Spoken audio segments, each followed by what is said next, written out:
Bodhicitta, the sublime resolves that illuminates life. Hello. Today, let's talk about a fascinating document from the Australian Bodhicitta Association centered on the concept of bodhicitta. It includes a series of Q and As and verses that highlight the immense merits of this resolve, along with the great difficulty of putting it into practice. In simple terms, bodhicitta is the resolve to attain complete enlightenment for the benefit of all living beings. Sounds incredibly noble, doesn't it? Yes, but this material also makes it clear that it's a profound and challenging commitment. So, our goal today is to help you sift through this ancient wisdom and see what insights it might offer for you and for us in the modern world. Let's begin. First, the text repeatedly emphasizes that the merits of bodhicitta is the most supreme, the highest of all merits. This is because it ultimately leads to the perfect, unimpeded wisdom of a Buddha. The author uses this point to stress its fundamental nature, employing several metaphors to suggest that if you want to truly understand all of the Buddha's teachings, you should start by rousing bodhicitta. Just how great is its merit? It's said to be immeasurable. Immeasurable, you ask? Yes. The text says that even if you could count every thought in the minds of all beings in the universe, or every speck of dust in all lands, or even finding the edge of the vastness of space, you still couldn't calculate the merits of this resolve. This metaphor is indeed powerful, but the point here may not be about a number of infinite magnitude. So, what is it?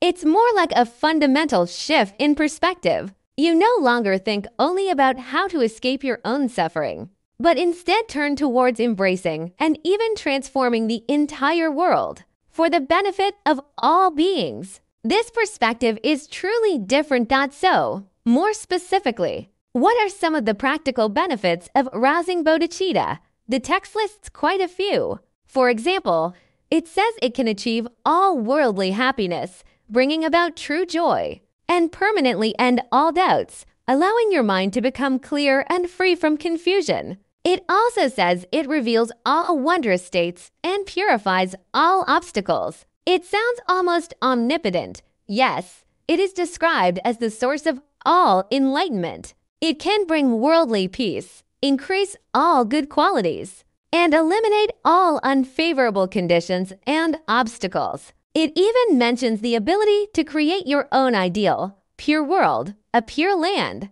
There's an even more challenging idea mentioned, directly transforming this very world, which the text calls the five turbid realms, a world with many problems and difficulties, into a pure place. Conversely, those who truly have something to offer may understand the importance of being humble, knowing that a lower stance makes things go more smoothly.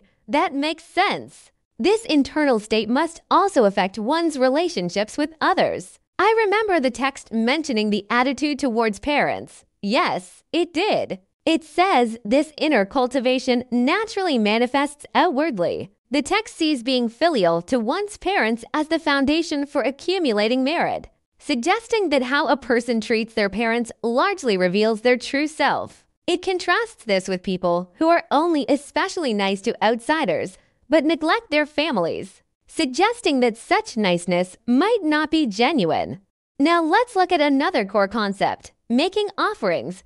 How should we understand this? It doesn't sound like the usual meaning of burning incense to a Buddha statue. Here, the meaning of making offerings is very, very broad. A person who has roused bodhicitta must view all beings, and I mean all, no matter what they're like, whether they're good or bad, or whether they're kind to them or not, as a Buddha or as their own parents, to be respected and served. Served, yes. The core is to use great compassion, and especially powerful sympathy and love to help relieve their suffering and bring them happiness. This is noble, but here comes the key point. It requires a very high level of wisdom. Wisdom, yes. You can't just foolishly serve others. That is, you can't simply satisfy the other person's desires if it only encourages their bad habits or defilements such as greed or arrogance. This is very important.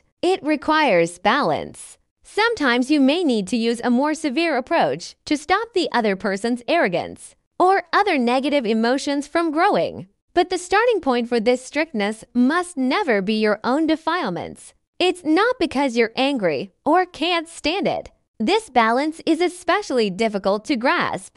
It requires something close to all-knowing wisdom, the perfect wisdom of a Buddha, to make the right judgment and take the right action at the right time.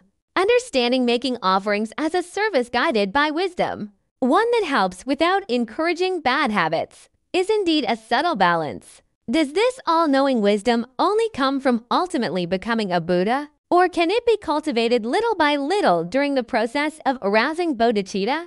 The text seems to suggest that it is both the ultimate goal and something you can continuously learn and approach in the process of practice. It's precisely because it is so difficult that it reflects the depth and value of the practice of bodhicitta. So, after our discussion today, it seems that bodhicitta is a very lofty resolve, but one that is also incredibly challenging. The text says its merit is immeasurable and its potential is infinite, but putting it into practice requires immense courage, wisdom, humility, and determination. You also need the ability to transform your own defilements and help others transform theirs. Its core is to act selflessly for the good of all beings, even serving and making offerings to them as if they were your own benefactors. It requires infinite patience and skillful means to guide them towards final enlightenment. So, after all this discussion, here is something for you to consider.